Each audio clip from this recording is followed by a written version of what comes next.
pesquisadora de Agroecologia da Embrapa Amazônia Oriental, vice-presidente norte da Associação Brasileira de Agroecologia, e tenho a satisfação de realizar, em conjunto com o Centro Internacional de Pesquisa Agroflorestal e CRAF, esta instigante sessão. I'm very happy to organize CRAFT, a Agroecological research organization. The idea of organizing this session with GLF in order to incentivize and share the regional reality to keep the Amazonian from going over the tipping point.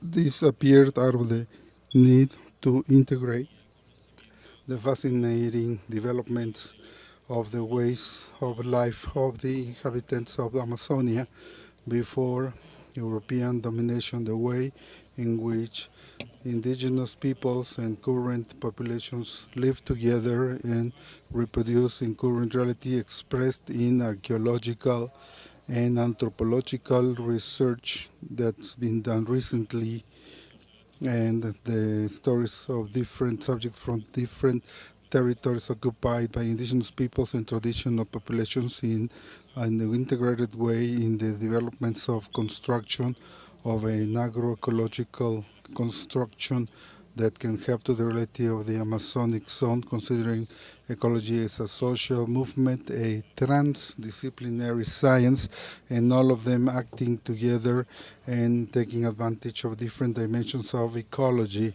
as will be mentioned. Evidence point out that throughout the centuries, many peoples evolved in this context, reconciling their support, sustenance, and reproduction with preserving the functions of the Amazon ecosystem. This, through recent and current technologies, shows us actual and possible examples of this living together that should be better studied, systematized, and considered as a way for reconciliation between agriculture and the needs for environmental preservation, and generate incentives for politics at different scales that allow to expand them with characteristics compatible to the biodiversity of the Amazon, and that should be considered as relevant in the different international conventions associated with the United Nations associations, such as the Convention of Biological Diversity, the Convention on Climate Change, and others. And so we managed to bring together within this virtual space the speakers who represent relevant segments to the collective constructions of knowledge under this line that will help us answer questions about the contributions of each one of the topics in discussion, as we can see. Before the presentations, I have a piece of information. I'm saying that it wouldn't be fair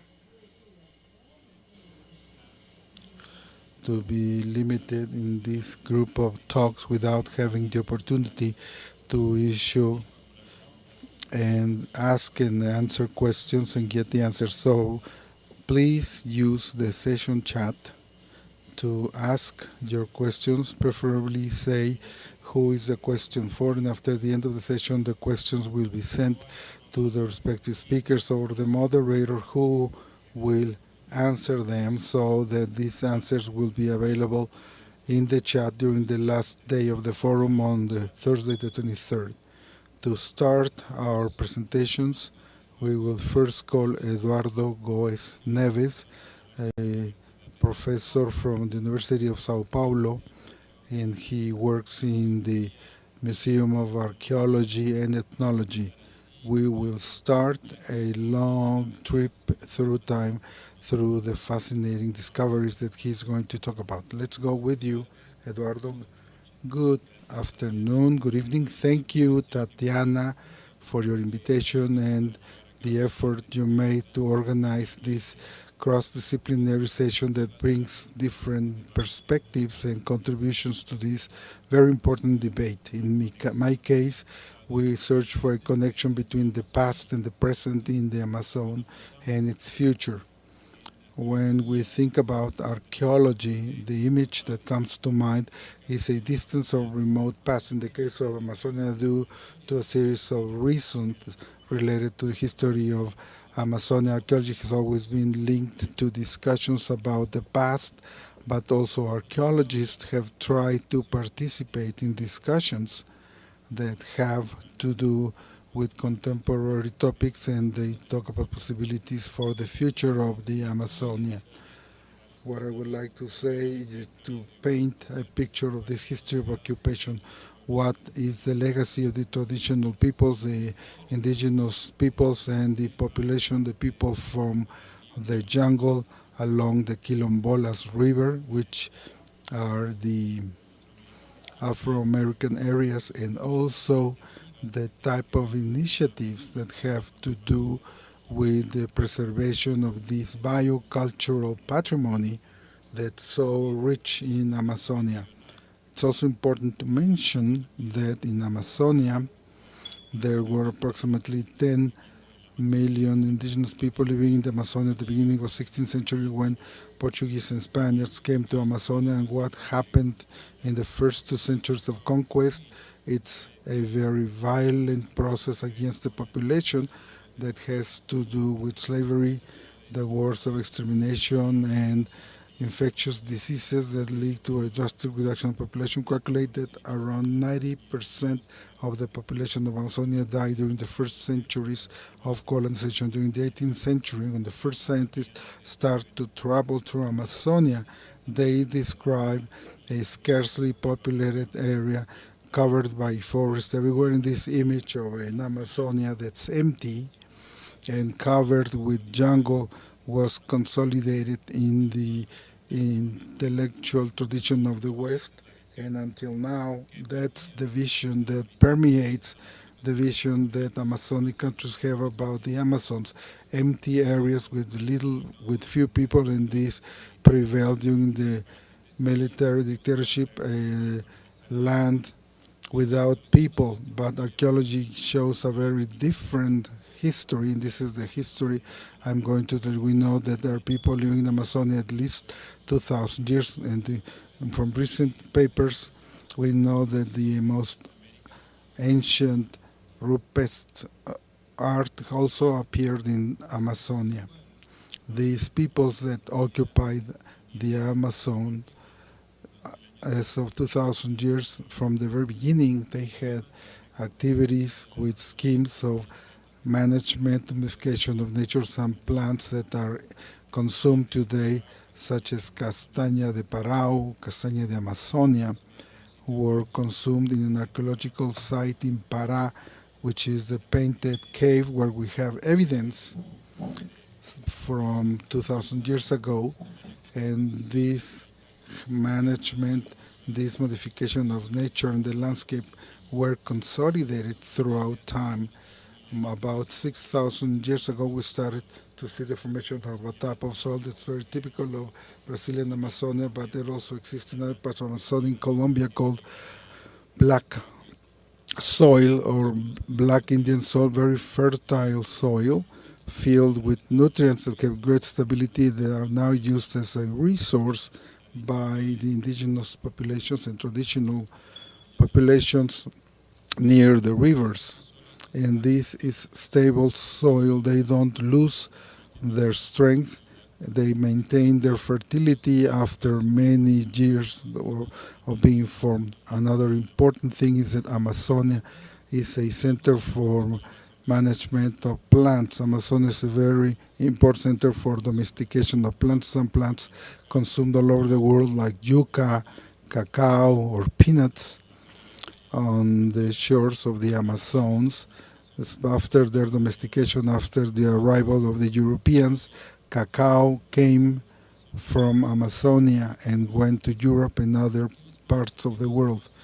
What does archaeology shows? That it's a center of production of water and biodiversity. A series of important plants were domesticated and cultivated in the Amazonia, and these practices of production of agro-biodiversity of these traditional populations changed the landscape, modified nature, and created the Amazonia that we now know. I don't have time to talk to you about this, but we have botanic information that show that the species of tree that's most common in the Amazons, that's in a list, the list there's 27 species of trees, show plants that we consume currently, like acai of the Serengeti jungle, Tucumán, and many others. And the message that I would like to leave with you is the following.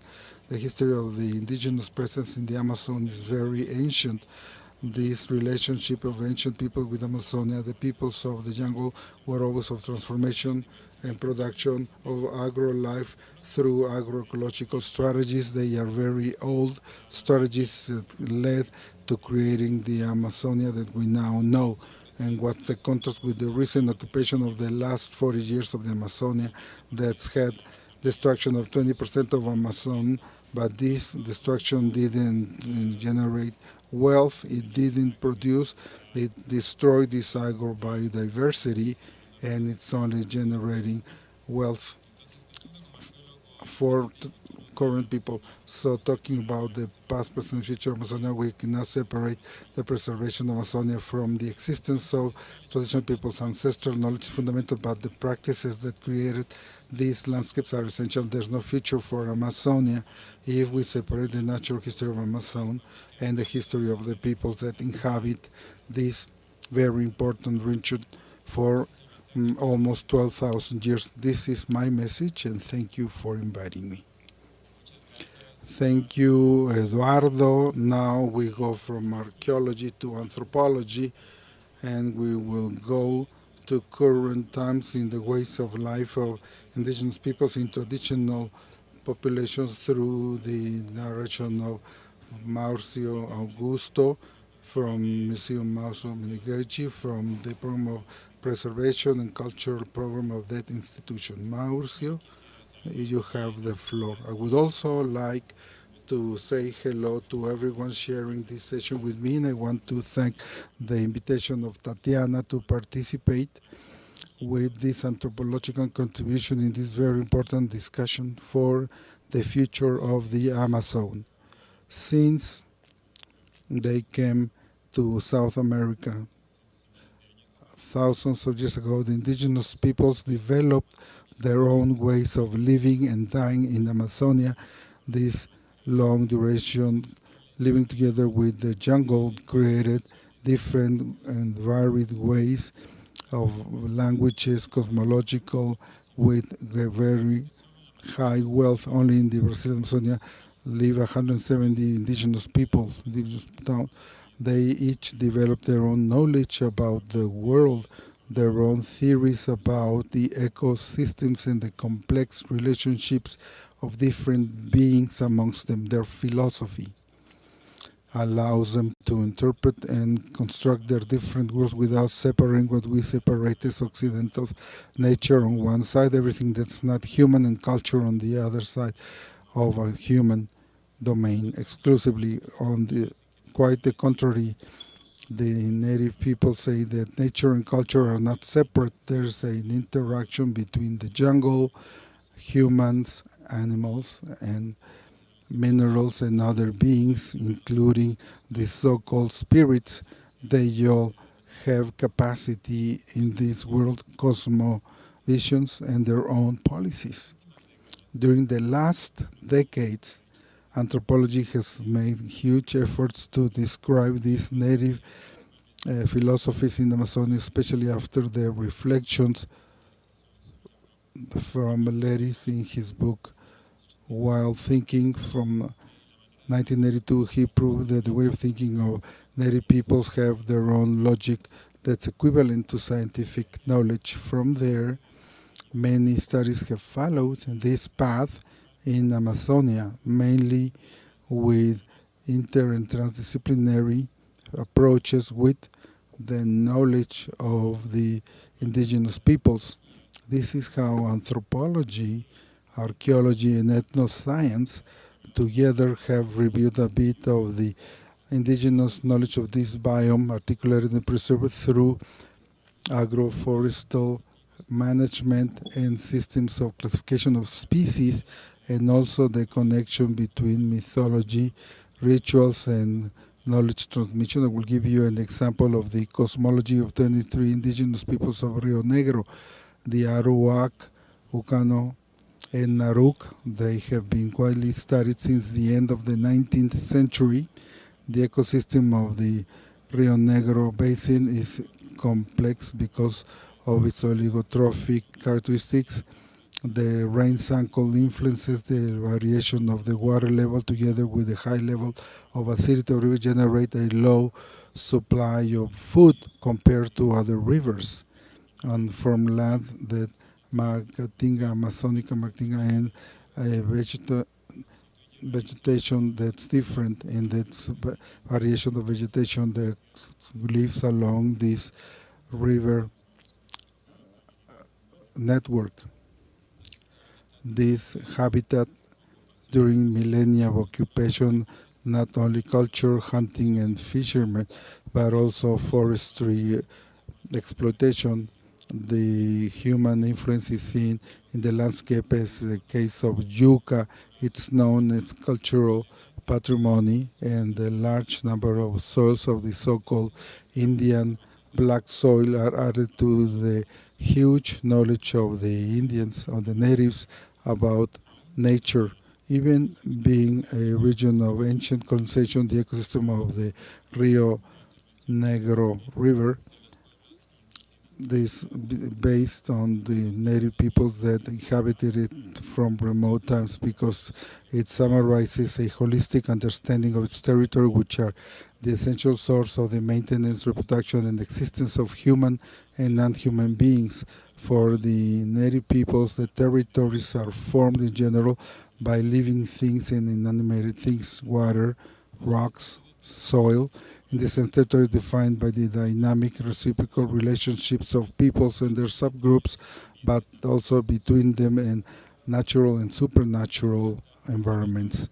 Its territory built and organized cosmologically by the influence of stars and constellations that mark the yearly cycle of life. This holistic approach, the Indians call it the management of the world. The situation of the indigenous peoples, and I gave you this example of the Rio Negro, but it's general. The situation of the indigenous peoples in Brazil is of great vulnerability, challenging policy managers to recognize the complexity in the elaboration and execution of public policies promoting the socio-cultural context of each indigenous people by locating the ubiquities that still exist. The sustainable character of indigenous lands should be one of the main policy instruments, allowing communities to have development based on their own models and acknowledgement of the adversity and reaching the free determination of each people.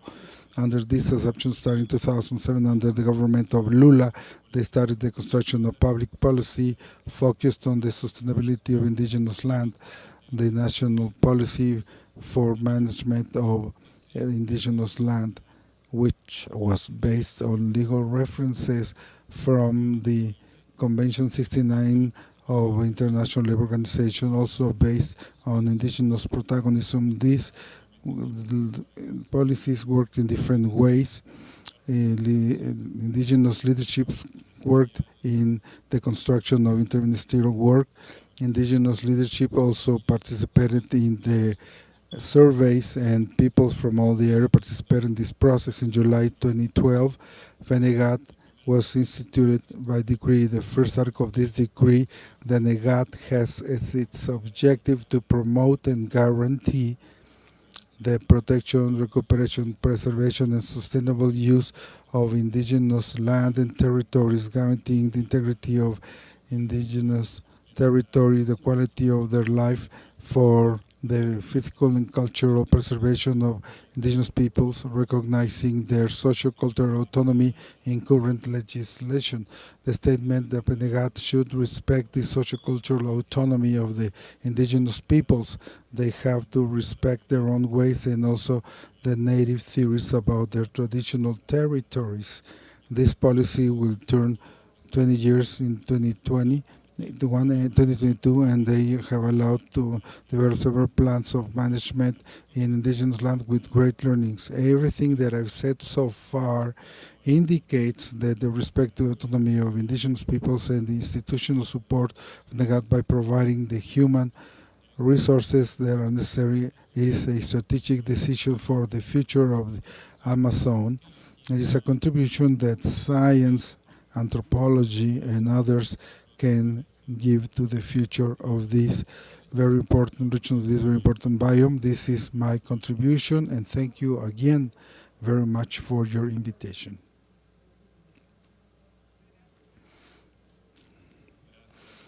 Marcio, thank you very much.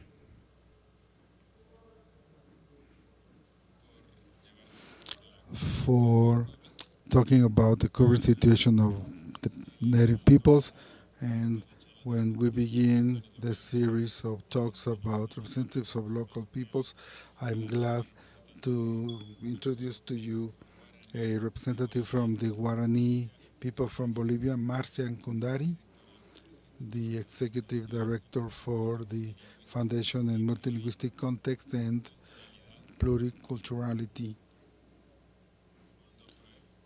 PREP Fund, and honorary member of the Network of Indigenous Communities and Communities from the Integral School of Chaco from the René Moreno School, and currently she is the leader of multicultural and plurilingual education and institutional strengthening of the Pluricultural Institute of Culture. Thank you, Marcia, and now you have the floor. Good afternoon. From the Plurinational Institute of Studies of Language and Culture, receive our greetings and my thankfulness for the invitation to participate in this important discussion. In order to talk about the experience of the indigenous peoples regarding the use of their land for the production and preservation of the environment and of their cultures, it's necessary to start with understanding the importance of the land for the indigenous peoples.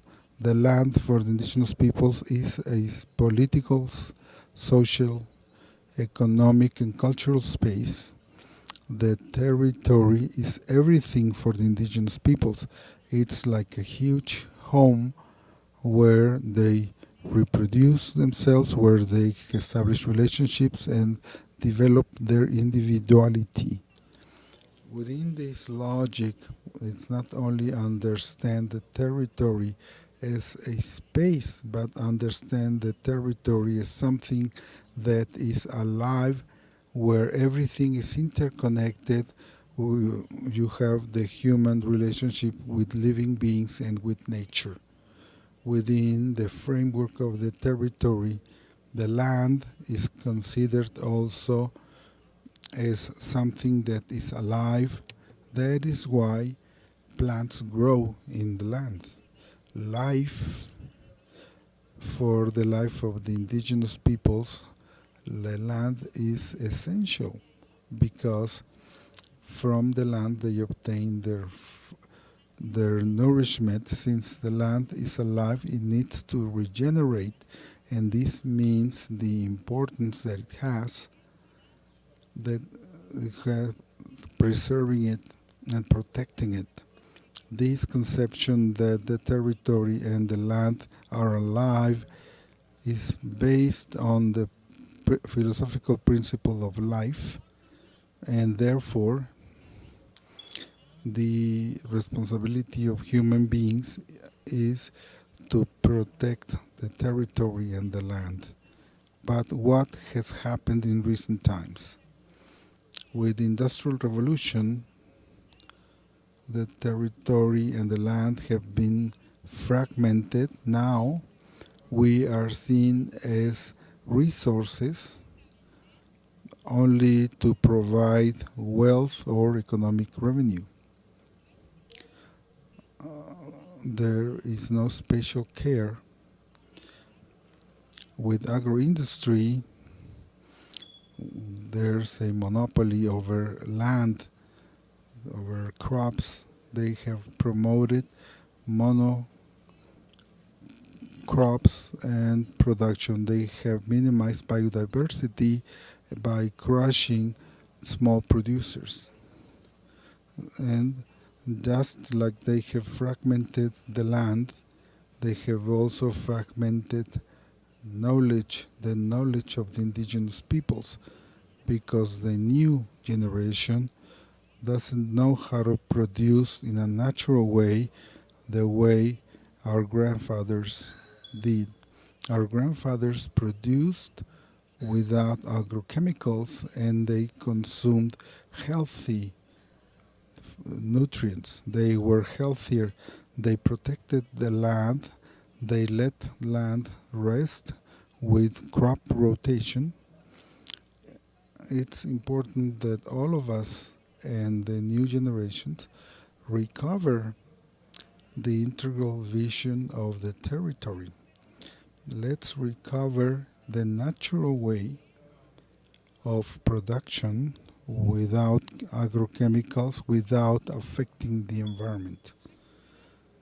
To recover the lost knowledge, the knowledge that have been torn from us, recover the experience of crop rotation, the exchange of seeds in order to promote the recovery of biodiversity, to promote the care and the preservation of land, because when we protect the land, we also protect and preserve culture, knowledge, identity.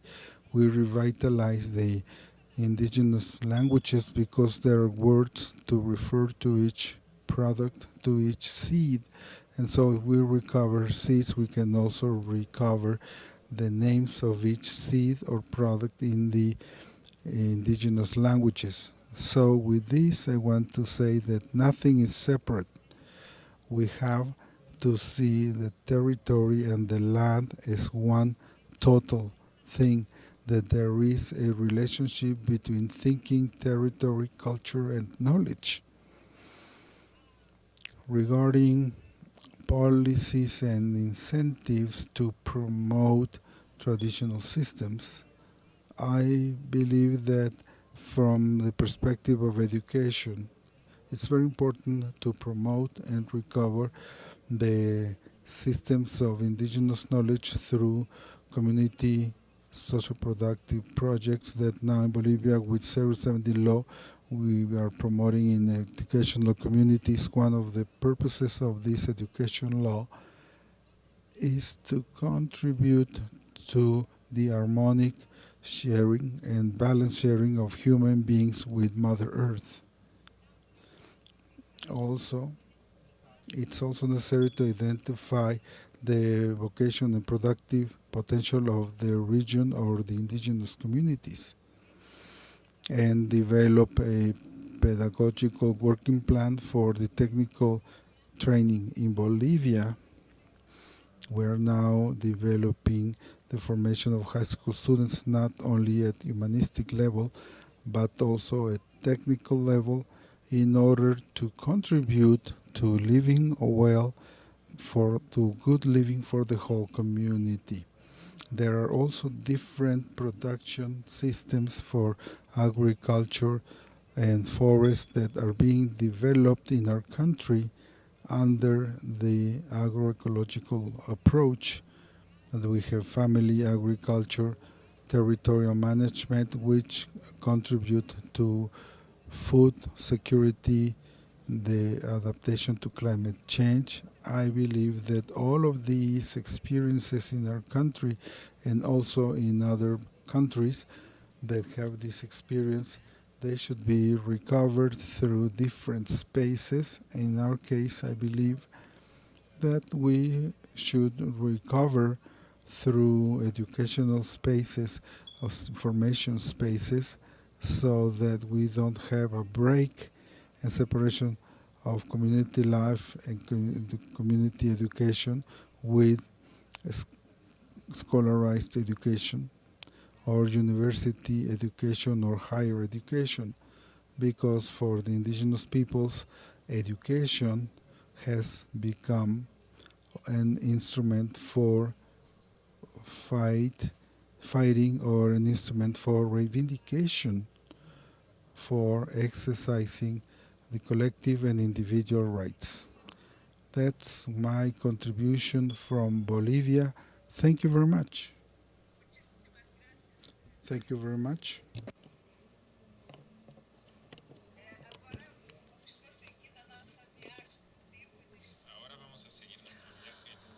Now let's travel in time and space and go back to Brazil.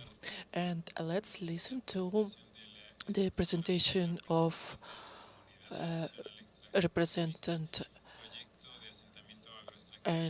of a native community in San Juan from Isla de Marajó, current vice president of Memorial Chico Mendes, the activist People's Council, Nazare. Thank you, Edel Nazare de Moraes. Thank you so much, Prof. Tatiana, and thank you to all of you who are present here. Thank you for this presentation. I've listened to everyone, and well, it was nice to be able to hear all of you guys. So now let me share the screen with you. I am from a community from Marajo in Amazons. It's well, I'm a black woman from the rainforest, and let me tell you the story that once upon a time a friend came to our community, and he looked at my house and our garden, and he asked my father, "Since when you practice the agroecology?" And my father answered that, "Well, I don't do that. This is the way I live." So this dialogue,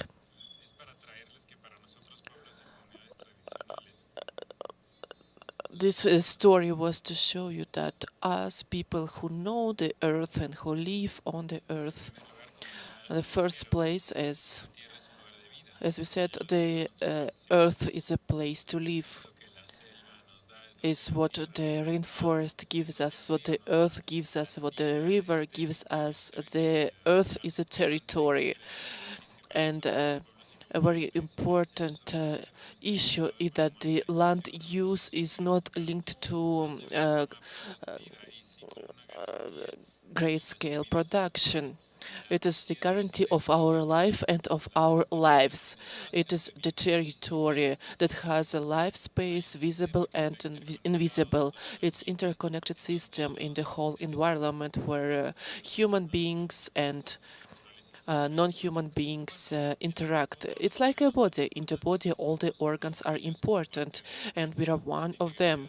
As a part of this integrity of this environment, it's a space of experimenting, of improving these territories. The conservation, the aromas, the flavors, we pass them from one generation to the other with this reciprocity where human and non-human beings live together in harmony but also in conflict. For us, the conservation without social inclusion does not exist, and just in that right moment, the way to look for and to find traditional knowledge must be based on a guarantee in the first place of the traditional communities. What I mean by collective territories, the extractivist activities, the exploration. It's the whole existence, one of those ancient practices. This sustainable extractivism with the whole such vast biodiversity in terms of water, earth, and air. After 500 of destructive colonization, we insist on our right to live, preserving and keeping our environment and practicing the agriculture without ending up with the earth. The production, the destructive production destroys the environment, because what we are looking for, what they are looking for is for today's profit and not about the future. So also what I wanted to mention is that the guarantee of the land and the territory in ecological, on ecological level is related to different cultures and religions, to guarantee the right for those communities to be respected and included on a social level. Yes, we. It is not necessary to see the indigenous peoples as the saviors of the country, of the motherland, but as active participants that participate in a circular economy, and also it is important to transform the culture of those communities into commodities without violating their human and personal rights. Also, we should pay respect to such areas such as health, economy, society, and so on. Those cannot be private, because those are based on traditional knowledge and traditional teachings of traditional communities. Thank you so much.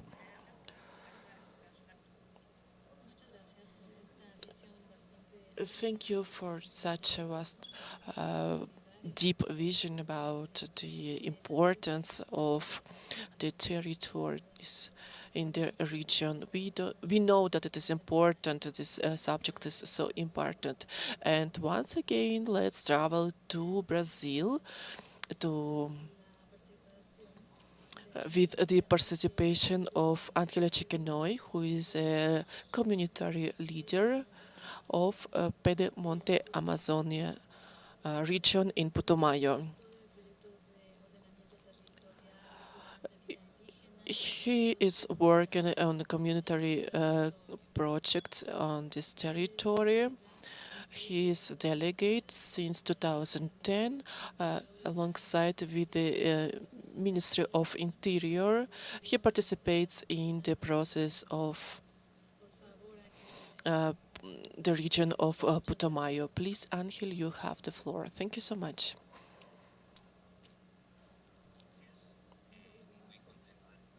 Thank you so much. I'm so glad to share this space with you and to be able to share our life experience as an indigenous community in such an important space as Valle de Sepundoi in the Putumayo department in Colombia.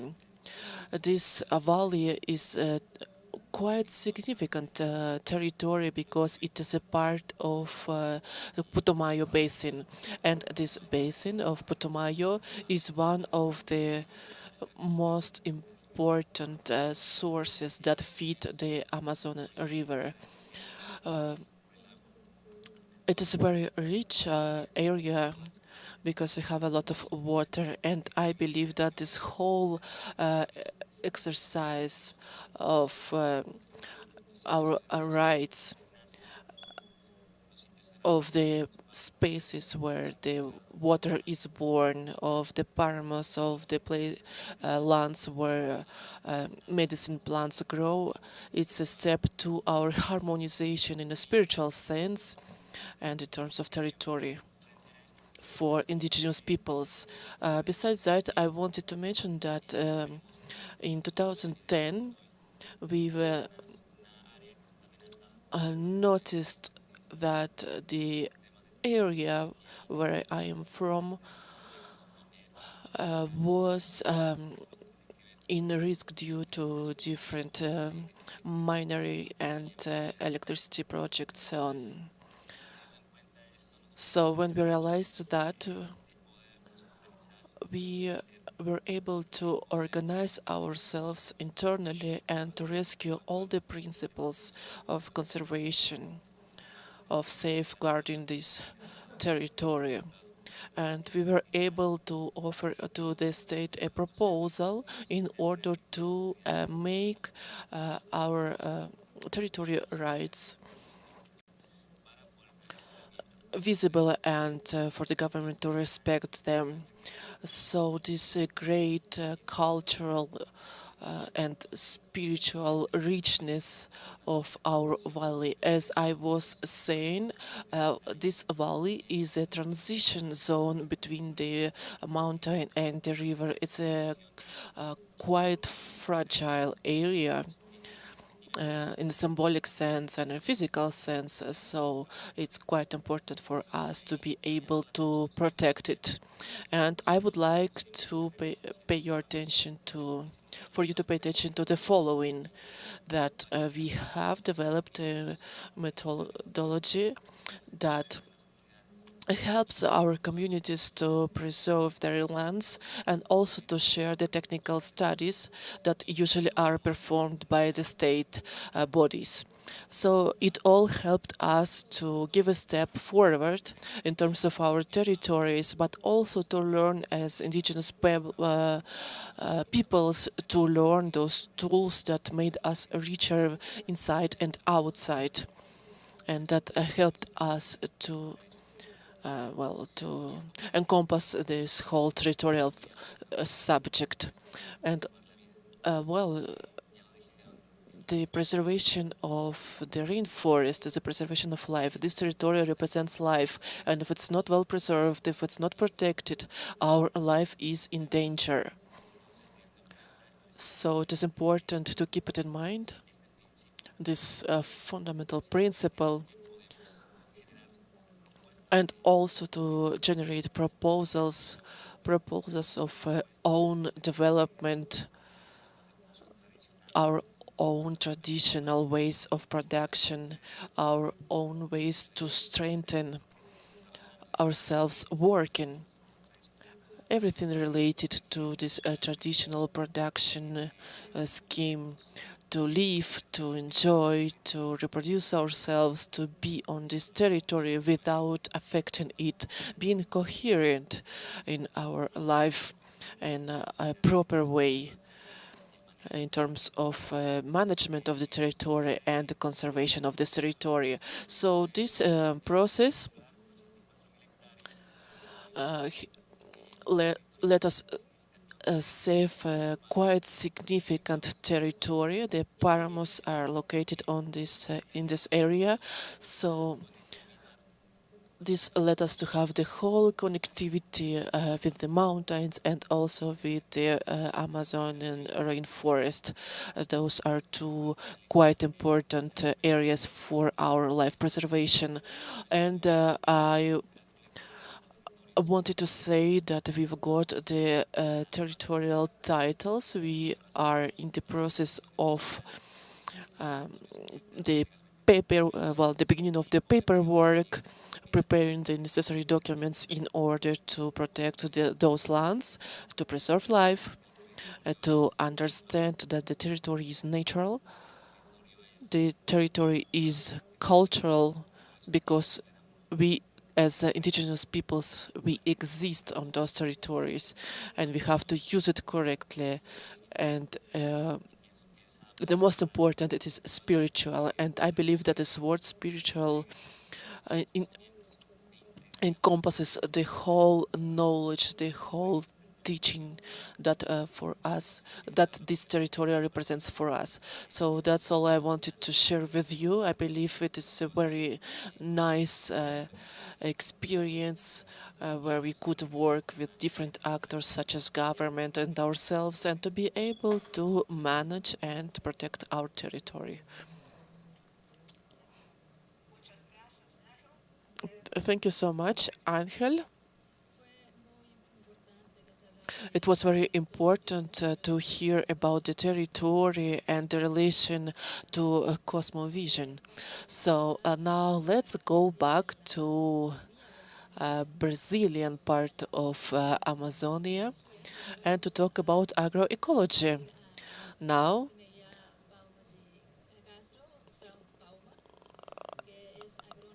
let's introduce Miss Palma, who is a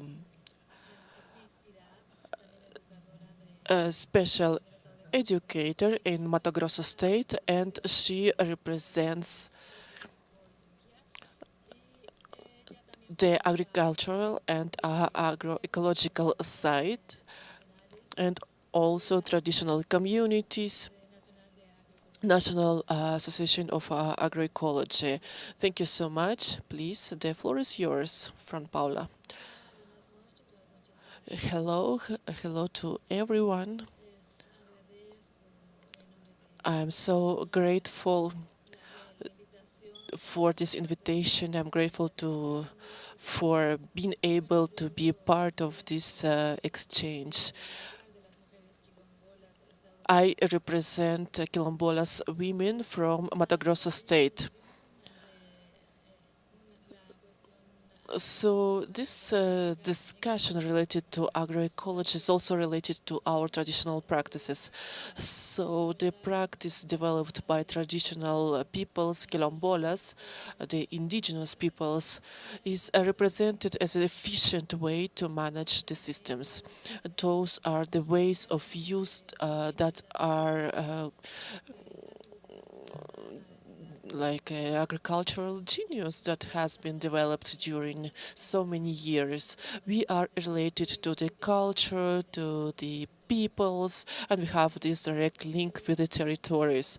And talking about the preservation of Amazonian biodiversity and the existence of the peoples, it is a continuous process of domestication of the species, animals and plants. So those are traditional territories, those are responsible people that are responsible of maintaining this rich genetic flow among the families, among the communities, and among the peoples themselves. So this allows us to have great diversity in a food sense. So based on local actions to face the climate change,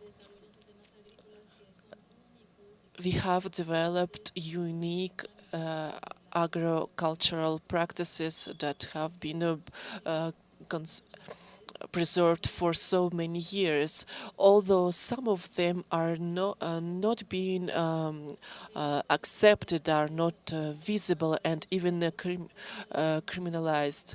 It represents a way of living for us and represents this interrelation between humankind and nature, where we use a lot of different management practices in order to ensure the access to food, to the access to biodiversity on a local level that is sustainable. And now we can show important aspects in terms of time, the management, the agricultural richness and productivity and biodiversity. And this is the result of those traditional agricultural practices. And it is also important to mention the role of women in those practices during several generations. Those women adopt good practices in terms of unique agricultural systems. It ranges from the knowledge of the seeds, plants, vegetables, plants, animals, and so on. In case of Quilombolas, the women have very important, significant practice that is called mushiru, and it is related to harvesting and preparation of the food. And while we are an agricultural society that is incorporated within this system, and regardless the communities, those practices are always preserved by the women. They are the principal actors in this resistance to chemicals and chemical substances. It is a big step for agro-business, the one that sees the Amazon rainforest as a huge market. Such a hectic use of the area and the climate change as a consequence. Today, the great the rainfall has affected the availability of water for our communities. I would like to mention the factors that make those practices, those traditional practices possible, associated, for example, with the cultural area. It is important to observe those areas of harvesting and also to respect the earth times and to consider the ecological balance of this biome. And there are areas that are disappearing due to the loss of territories that used to belong to quilombolas or other indigenous peoples. So also this extensive use of toxic chemical substances, all those practices are disappearing, and this is one of the goals of our project, and we would like to share with you a link so that you can see it yourselves. And it is important to see the loss of those practices as a violation to human rights. There are many communities that suffer because of the introduction of electrical stations and hydrodynamic stations that do not only not guarantee the food safety and security, but also they change completely the social process in this that take place in this territory. And well, here we are in this meeting, in this table, acknowledging our traditional agricultural practices of those peoples that show us the way to harvest in a sustainable way in the future. So we have to understand that this is not only the local impact, but also a global one in terms of territories and their protection, the regulation of quilombolas areas. It is a guarantee of maintenance of those agricultural practices and a guarantee of the rights of those peoples. So that's all I have to say. Thank you so much. Thank you so much for this information and very deep glance to your state. Well, not only your state, but all the states of Amazonian rainforest. And now, let me introduce Mr. Jaime Sousa. He represents Brazilian Agroecological Association, and he's vice president of this association, and he used to be president. Thank you so much. Hello, everyone. I would like to thank you for this invitation and thank Tatiana for organizing this table, this panel. As previous panelists already mentioned the role of agroecology and of ancestral knowledge and teachings that have been present in Amazonian area for 1,000 years is considered since a long time ago. So this is the main idea that we want to mention here. We must learn from them. We must bring innovations and to understand those different areas. So if we guarantee the rights of those peoples, it would mean the existence of Amazonian biome. As we always say, Amazonia has its people that work, that build their future, the future of the next generation. So in this moment, this possibility is being refused by a group of private bodies.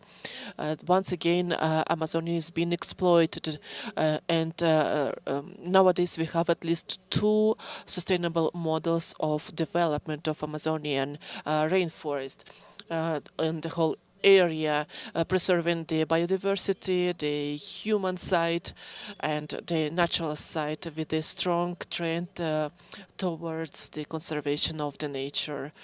Agroecology is quite related to this possibility. But how can we see this perspective from this point of view? It is quite related to it is quite related to these food chains and systems. So we have to think of dynamic processes and to keep working and using our practices of consumption, of trade, and so on, and all the elements that are present in this process. It is a cultural concept, so what we want to see in this model is a protection of the merchandise for this action with a great capacity to internationalize the produce in the security of a local net. The rights of traditional communities, they consume a great part of this food, of this produce, and they also use local markets. So it is important to mention this reference and to see it as a diversified system. There are different studies from different authors that prove that there is a diversity of those producers of those foods, but also the social side of it. Why? Because it helps people to have food the whole year around, and it is articulated with local systems such as to plant, to harvest, to process this food, and it also allows more global access to external market.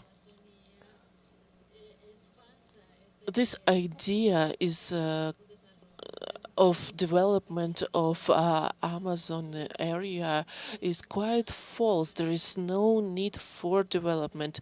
We need to think of a program that would go along with the strategy of environment protection. For example, the forest system, the agricultural systems that another important question is the acknowledgement of these Amazon systems.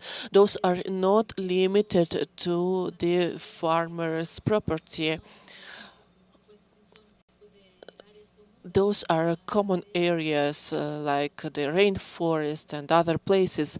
So those collective practices and reciprocity that exists nowadays must be evaluated and supported. So in this case, the movements are fundamental. One of the movements presented as the idea of the collective use of human settlements and lands, and also there were anti-extractivist projects and so on. So without this reform, we won't achieve anything in regards of this biome. This is a problem of Amazonia. It's not enough to define the areas. It is also important to guarantee the respect to the wood logging and all those activities, that they have to be responsible. And another difference is a low level of use of modern technology in the agricultural system and technology. So basically, those technologies are not known in the area, and lately it is changing. New technologies are coming, and the use of toxic chemical substances is being reduced. So it is important to think in the production strategies with the use of few external sources, and it is also a matter of use of organic produce, the management of produce, and so on. So in a great part of Amazonia, the technology historically has been present, but it has been improved. So we should think of this process of transition in case of management of the waters, the lakes, or those foods and produces such as acai, for example. But we cannot support the exploiting of this territory. So just to end my presentation, I would like to mention the importance of the policies that can encompass this perspective from the state point of view. There is a need for the policies that would support those processes in terms of conservation and preservation, for them to be flexible and be able to adapt to different systems. That was my contribution. Thank you so much.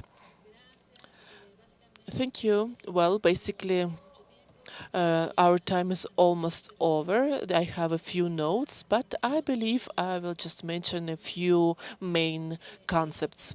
I believe that the most important part of all those comments and presentation is policies on these territories, the importance and